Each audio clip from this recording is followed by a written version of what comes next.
Salam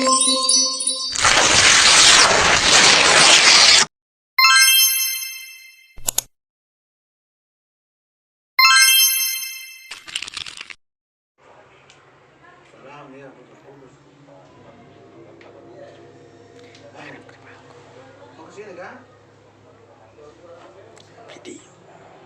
Halo, halo. Halo.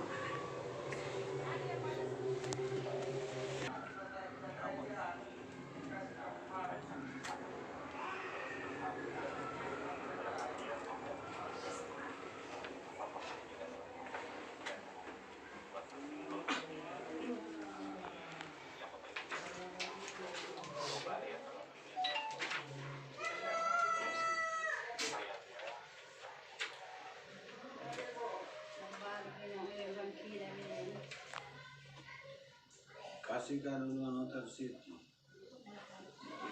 Program yang ada di situ, kuota, proses, silabus dan sebagainya. Kan satu buku itu toh, dua tempat, berpisah. Berpisah.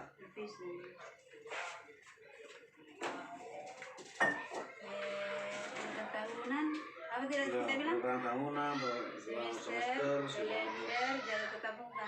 Iya. Dengan RPP. Berpisah.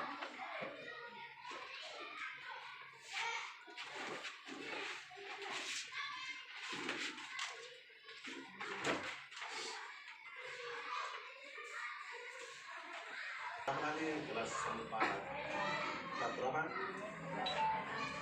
Tadi daftar hadis suara.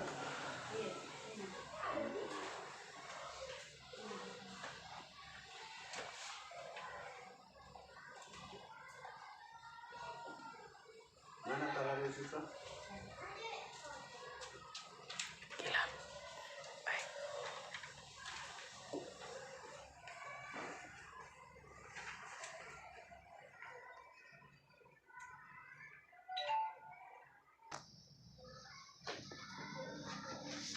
Oh, jadi bangun. Lupa apa?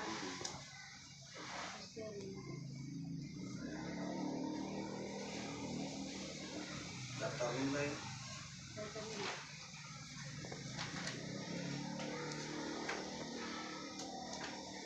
Paling baru sekarang yang ditulis nama.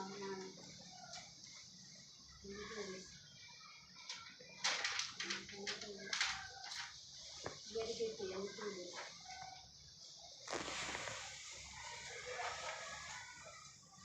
Jadi tulis. Jadi tulis kita yang sekarang. Jadi tulis. Bukan yang mana? Jadi sana. Itu.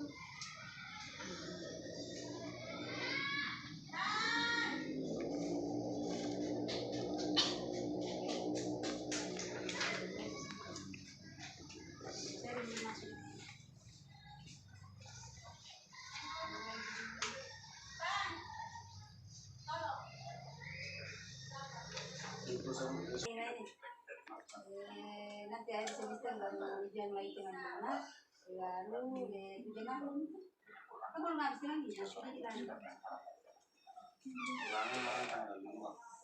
Kan bisa sebelum datang, sebelum kita silang.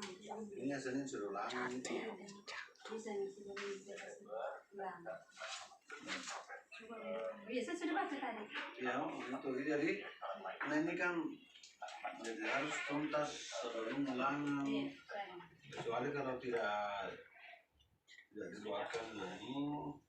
Tidak, sudah jalan, sudah mau selesai. Sedikit lagi.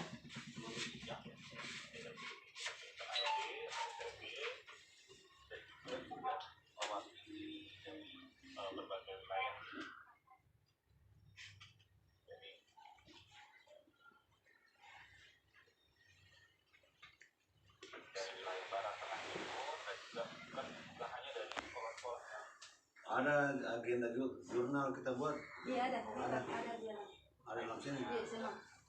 Agenda juga tatap muka, daftar hari Pak Uno belum kasih. Kalau analisisnya ulangan harian. Iya. Analisisnya ada sini, tapi belum dikupas pin. Program pengayaan.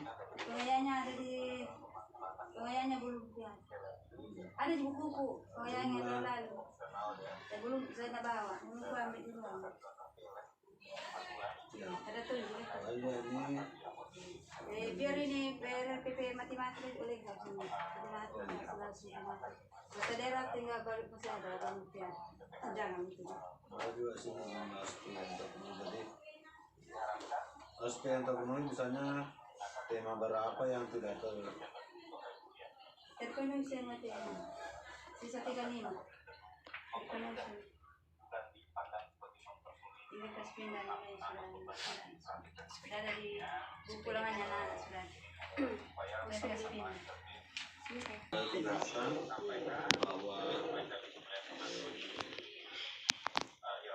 yang tidak tercapai di kelas itu di tema itu ini kelihatan kan di akhir sebelum dia diberikan program pengayaan yang disuruh itu untuk menentukan program pengayaan. Jadi misalnya yang tidak berhasil di situ yang di sini gagal kenapa ternyata setiap tema misalnya tema 1 ternyata misalnya ada materi situ yang tidak tuntas belum tercapai, di situ dibuatkan program pengayaannya semua tema. Iya, sebenarnya jadi saya roster juga ada ya saya kira itu ya. Jadi untuk administrasi saya kira oke, sudah memenuhi syarat. Ya ini tinggal ini yang masih analisis dengan program pengayaan yang belum dijelaskan ini. Tapi sebenarnya itu kalau pengayaan Pak, karena ada juga tuh kita pelatihan, ada pengayaan langsung. Jadi saya sebenarnya itu makanya sudah ada nilai karena saya sudah pengayaan langsung itu. Memang tidak tercatat, tidak tersurat, tapi setiap saya memeriksa pekerjaannya anak-anak sudah saya remedial langsung begitu supaya saya tidak mengulang-ulang. Ya, tapi kalau begitu harus ada analisis ulangan. Harus ada. Supaya kelihatan. Siap, sudah kelihatan bahwa ulangan harian itu tidak mungkin dapat semua orang 10. Iya. Nah, paling yang dapat 10 sekitar 7 sampai 80% lah. Ada sekitar 10 sampai 20% itu setiap kelas pasti lah. Ya, itulah. Dan makanya harus muncul di situ analisisnya. Iya, betul. Oke. Tidak ada masalah. Saya kira begitu saja, Bu Dina. Iya, Pak. Ya, selesai. Bisa saya nanti isi analisis. Ya. Nanti kita ambil berkasnya. Iya. Ya, saya kira begitu. Kemarin di kelas. Iya. Terima kasih banyak, Pak. Bu Amin yang tidak diantar. Bang itu. Tidak ditandatangani. Apa tadi? Ya. Oh iya, sudah. Itu caranya kalau supervisi orang administrasi. Jadi kita hanya memanggil, bisa kita datang di kelas, bisa di kantor, ruang guru, karena ini kan administrasinya mau diperiksa. Nah, tapi kalau misalnya kita mau 1 kali jalan di kelas periksa administrasi sambil melihat cara mengajar, itu 1 kali. Tapi kalau kita hanya masih banyak waktu, ya administrasi dulu disebut satu-satu. Jangan langsung lah, kumpul semua. Tidak. Jadi kita sesuai dengan daftar. Sekarang yang model sekarang itu lain modelnya. Boleh kita ada contoh. Dari situ ada prota, program tahunan, prosem, program semester, silabus, RPP. Ya. Bahas saja itu. Jadi itu. Terutama yang penting itu setelah itu kan persiapan untuk mengajar, ini yang perlu. Program tahunan, program semester, silabus, RPP. Kemudian daftar hadir. Jadi sebelum siswa kita mengajar, jadi sebenarnya banyak pertanyaan yang ke guru itu. Jadi daftar hadir, jadwal tatap muka itu kan roster. Kemudian ada agenda jurnal, kalau dia buat jurnal, kemudian daftar nilai. Ini yang perlu. Ulangan harian itu untuk melihat yang mana materi yang tidak tuntas, yang belum tercapai, yang mana tercapai. Kalau sudah dianalisis, baru kita program remedial. Itu harus berdekatan itu. Program remedial dengan analisis. Jadi analisis dulu soal, ternyata materinya ini nomor 1 sampai nomor 5 misalnya hanya 10% yang bisa, berarti gagal, harus diulangi. Apakah diulangi kepada semua siswa? Boleh disampaikan secara umum setelah diperiksa soalnya. Disampaikanlah bahwa kita ulangi, jelaskan. Kita cari bagaimana curriculum menggunakan lagi metode supaya anak paham, karena kalau hanya 10%, 20% yang ikut berarti gagal. Berarti dia belum paham materi itu. Gitu. Nah, jadi kalau misalnya kita mau supervisi tentang proses, jadi kita harus di kelas sambil melihat RPP-nya, kita melihat cara mengajar apakah sesuai dengan RPP yang dibuat dengan cara mengajarnya. Misalnya berapa menit pada saat dia berdiri, pembukaan, setelah pembukaan kemudian masuk inti, kemudian penutup. Jadi ada 3 kelompok, 3 bagian itu dalam mengajar. Jadi pembukaan, kemudian masuk inti, kemudian penutup. Tapi sebelum mengajar, apa yang harus dilakukan si guru itu? Jadi dia harus absen siswa. Absen siswa, kalau kita absen siswa itu, kenapa? Setelah itu baru ada kesiapan namanya. Setelah misalnya disiapkan tadi anak, di absen. Yang tidak hadir pertanyakan kenapa tidak hadir di teman ini, di mari siapa yang bertetangga, kita tanya semua, bukan hanya langsung mengajar orang bahwa oh iya tidak hadirannya langsung enggak. Oh si Wati kenapa tidak hadir Wati, misalnya, woi saya Pak, aku tadi kayaknya keluar di rumahnya, tidak ada orang di rumahnya, ada informasi. Jadi mungkin kalau pulang sampaikan nantinya bahwa kalau dicari tadi Pak Guru kenapa tidak ke sekolah, kenapa tidak buat surat, begitu. Artinya tidak boleh terputus komunikasi kita dengan anak yang tidak hadir, itu mas. Kemudian kalau kita mulai ulangan, misalnya ulangan hariannya itu harus sampai ke orang tua bahwa anaknya ini kurang di sini, barangkali perlu bimbingan atau perlu bantuan orang tua di rumah, kakaknya, ke saudaranya. Ini tetap ada komunikasi. Itu kalau sebelum mengajar. Kalau misalnya sudah berproses, kita catat kekurangannya. Ternyata gurunya ini tidak sesuai dengan RPP-nya. Itulah nanti dibawa di biasanya di forum guru. Tetapi kita tidak memperlihatkan, tidak menyampaikan kekurangannya guru secara seindividu. Tapi kita hanya memperlihatkan bagaimana cara mengajar yang baik. Jadi misalnya Anda sudah mengajar semua, saya supervisi.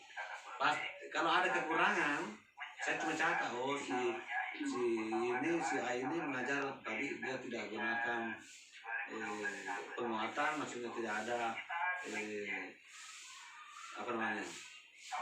dia tidak mau mengajar misalnya dulu bagaimana pelajaran yang lalu, apakah ada persepsinya, apakah menggunakan itu, apakah bagaimana metodenya. Kalau dia tidak sampai catat semua, misalnya seharusnya siswa lebih banyak aktif, ternyata gurunya hanya aktif, anaknya ya duduk saja melong, atau setelah bekerja setelah selesai pengajaran, selesai menjelaskan, siswa bekerja, gurunya duduk saja terus tidak memperhatikan soal itu. Juga dicatat semua, nanti di forum kita tidak menyebut satu orang, kita menjelaskan begini. Untuk mengajar yang baik, apa yang harus kita lakukan Bapak dan Ibu guru, yaitu pertama kesiapan siswa. Apakah anak kita siap belajar? Setelah disiapkan, tentu diabsen. Siapa yang tidak hadir? Karena tidak hadir, kemudian di dalam proses belajar mengajar jangan lupa dijelaskan. Jelaskan secara umum lah. Jangan lupa sebelum mengajar harus ada persepsi. Ada penguatan dulu, ada penguatan, ada informasi untuk menyegarkan kembali ingatan anak yang kemarin atau minggu lalu lah. Setelah itu baru masuk ke inti. Jadi guru, misalnya guru itu hanya sebentar mengajar, menjelaskan, kemudian ke siswa yang bekerja. Apa yang dilakukan oleh guru? Guru mengontrol setiap kelompok bekerja atau tidak. Tidak boleh duduk.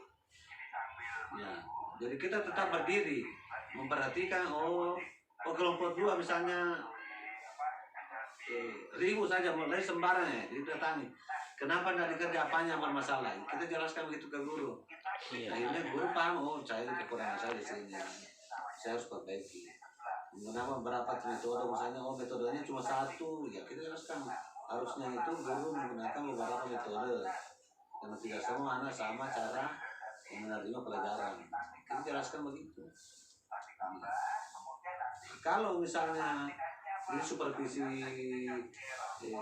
PBM, tapi ada namanya ada juga supervisi klinis. Misalnya ada siswa memang tidak bisa dihadapi guru, terus dilakukan beberapa cara, tidak bisa dia selesaikan. Nah, itulah masuklah ke sekolah bertanya, Pak, ada begini selesai begini, bagaimana, apa yang saya lakukan terhadap anak ini.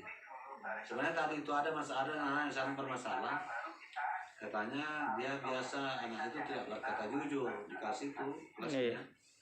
Itu sebenarnya saya harus bisa berikan, saya harus lakukan supervisi klinis, artinya ada perbaikan-perbaikan apa yang harus sampaikan supaya ini satu anak ini bisa berubah. Begitu. Tapi yang biasa kita hanya supervisi administrasi dan PBM saja yang ini dan ini. Dan jelas begitu, tidak boleh kita mempergunakan guru bahwa kamu tadi mengajarkan begini salah, tidak boleh. Tidak boleh kita sampaikan salah. Ada beberapa dulu itu pengawas kalau ke sekolah, kalau salah guru bilang berhenti, saya mengajar, itu tidak boleh lagi sekarang. Kita tidak boleh memperlihatkan kekurangannya guru di depan siswa.